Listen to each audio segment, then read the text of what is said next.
Hi guys, welcome to the channel. In today's video, I'm going to show you how you can fix that Roblox is not working. So before getting into this video, must subscribe to our YouTube channel and click on the bell icon. So the first step you simply need to do is to open Roblox.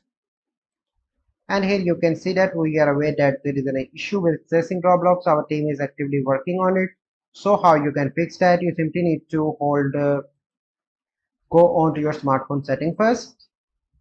Go into the app management and go into the app list, and here you need to search for the Roblox. Okay, click on that and click on storage and cache. And the first step, you need to clear cache, and after that you need to clear storage.